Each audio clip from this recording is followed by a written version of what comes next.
Okay, it's an honor and na tumayo po sa inyong lahat and to share some reason and three reason and or verses to remind us not to worry. The first one is God will say to your seatmate, God will provide for me. God will provide for me. Okay, in Philippians 4:9, God promised that He will supply all your Amen. and it includes necessities like food, shelter, and security. So, I want to share my experience na dumating sa buhay ko and I am so blessed dahil this is opportunity na share sa inyo how powerful that God will provide for us. Amen. Okay? It was last 2024 and nag-work ako bilang isang waitress sa isang hotel and I work like 8 normal hours. 8 hours a day, 5 days a week. So, nung nabuntis ako, nagkanak ako ng pangalawa ko, I have to mag-less ng working hours. And so, dumating ngayon yung new journey for me. And not just a journey, it's a trial sa buhay ko. Sorry, and the weight is it's very heavy. Yung journey ko is being a single parent with my 2 kids and sabi ko, Lord, paano yan? I have 4 hours a day lang ako nagtatrabaho. I have 2 kids. So I'm gonna be the provider. I'm gonna be the the single parent. Yung everything is all on my shoulder. I'm gonna take care of my kids. I'm gonna pay all the bills. I need to be everywhere, every time. So, sabi ko, Lord, paano yan? I need another income. So, syempre, di ba minsan shake tayo, pero always, wag ka magpapanik kasi don't panic about tomorrow because what you need will come when you need it. Amen. Kasi nung nag-pray ako, nagkaroon ako ng another job. So, Amen. Isipin nyo I have 2 kids, tapos 2 jobs. So, paano kayo mamanage yung time ko, di ba?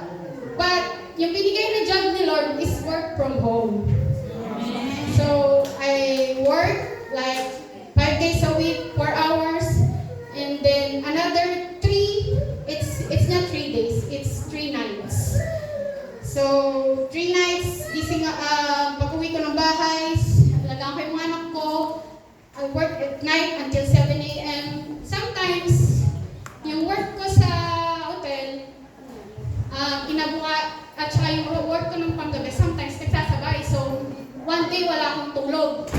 But it's okay, pinag-pray ko Tsaka sabi ko, Lord, income to kasi nga, I need to provide for my kids. So kapag si Lord yung source mo, you won't run out. Amen. Amen. And then, dito papasok yung number 2 reason why you need not to worry. God will make a way for me. Amen. Kapag yung parang, syempre, gulong-gulong ka na, hindi mo na alam, I want you to remember this verse, Isaiah 43:19.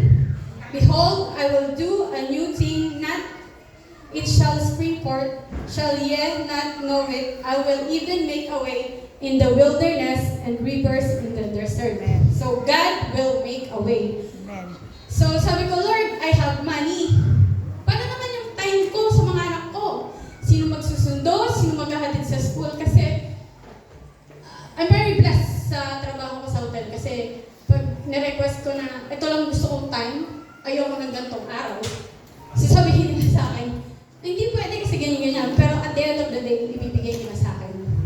Ganun, sa lahat ng trabaho ko, sobrang blessed ako, kaya very thankful ako kay Lord.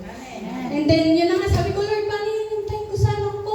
Paano yung magsusundo? Kasi minsan, one time, tumawag yung guarderia, sabi niya, Mami, nagsusuka yung anak mo, sunduin mo dito, ganyan-ganyan. So, mabait naman yung supervisor ko, yung si Kuya Halen, anak ng Ninang Flor, and Tito Tulog. Ninang Tulog. And then, sabi niya, sige, labas ka muna, balik ka pagkasundo mo. Then, naghanap ako ng iwan ko ng anak ko, balik ako. So, yun yung struggle ko, yung sinong maghahatid. Kasi 7:30 yung work ko, and then, it's, lucky ako kasi may kuya ko, may sila Ate Lina. So, sabi ko, pakiatid naman yung anak ko. Ganun, yung pagsundo din. Siyempre, 2 o'clock yun, di ba? Pero kung half day nga ako minsan, I mean, medyo natin yung work ko. So, I have time. Din yung sabi ko, Lord, mahirap struggle ako dun So, dito pumasok yung God will make a way for me. One time, may kliyente dun sa bara, nagko-computer siya. Sabi ko, tanungin ko kaya to, Lord. Sabi ko ganyan sa kanya. Tanungin ko kaya siya, baka, wala lang, chika ko lang siya kasi nga, wala naman masyadong customer, tapos parang, siyempre sa kliyente, makikipagkwentuhan ka, para malibang sila, bumili ng drinks, kumain, umabay ang oras, may kita yung restaurante. So, sabi ko, anong business mo? Sabi ko ganun, sabi niya, CCTV, alarm security, sabi niya ganun. Sabi ko, okay, ganyan-ganyan, tapos naglamto siya. Sabi niya, tinanggal ko nga yung sekretary ko kasi ganito, ganyan-ganyan. Sumingit ako, pwede ko mag-apply? Sabi ko ganyan sa kanya. Sabi niya, sige, basta mo yung ito yung email ko, ito yung number ko. Sabi niya gano'n. Di, kinuha ko, tinabi ko. Tapos, sabi ko, baka mawala ko, pinicturean ko. Di yun, pray pa din tayo, tuloy pa din. Sabi, minessage ko na siya. So, He will make a way through trial. Sabi nga. So, I have this trial. He will make a way through trial. Hindi niya basta isang click lang, pwede naman tanggalin ni Lord yung problema natin, di ba? Pero, along the way kasi, may lesson tayong matututunan. Kaya hindi agad-agad tatanggalin ni Lord. He will make a way for us. So, it's not necessarily na tatanggalin niya. So, minessage ko na, ganyan-ganyan, sabi niya. Tapos, demanding pa. Demanding ako, sabi ko, hindi ako pwede ng ganito, kasi may trabaho ako ng ganito, ganyan-ganyan. Sabi nung, sabi kailangan mong ilatag kung ano yung pwede ka, bago mo kunin yung isang bagay. So, sabi ko, ganyan, sabi niya, okay. Sabi niya, kung kailan ka pwede, hindi doon kita kukunin, doon ka magtatrabaho. Tapos, natanggap na ako. Yung job na yon is work from home again. So it means I have money and I have time na for my kids. Sabi niya, pwede mong sundin yung anak mo, pwede mong ihatid yung anak mo. So God will provide for me and then God make a way for me. Amen. And then number 3, God's timing is always right. Ecclesiastes 3:11. He has made everything beautiful in its time. So, andito ngayon ako sa season ng waiting. Siyempre, tayong mga tao, very, yung pag sinabing waiting, nagpo-focus kasi tayo dun sa speed. Sa speed kung paano mangyayari yung mga pinagpe-pray mo kay Lord.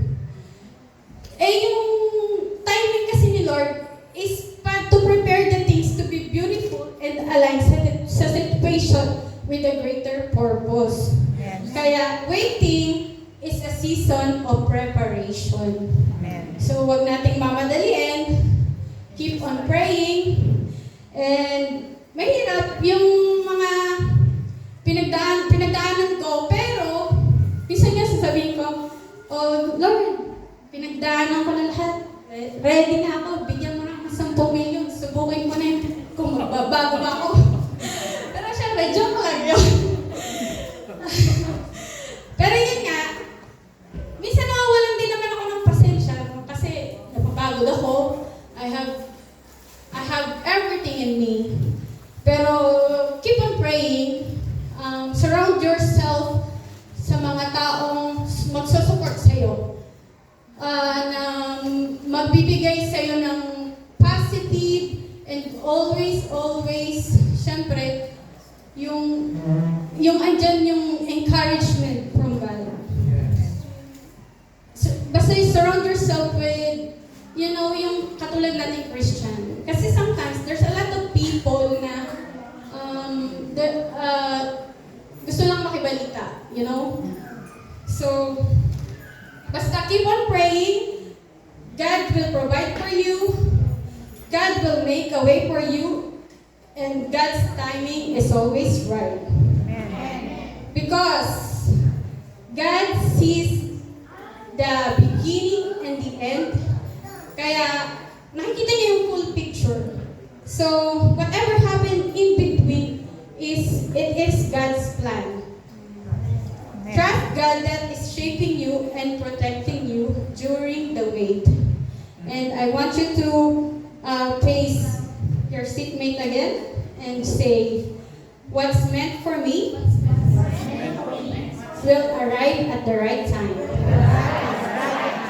I will do my part. Stay faithful. And let God handle what I cannot control. Amen. To God be the glory.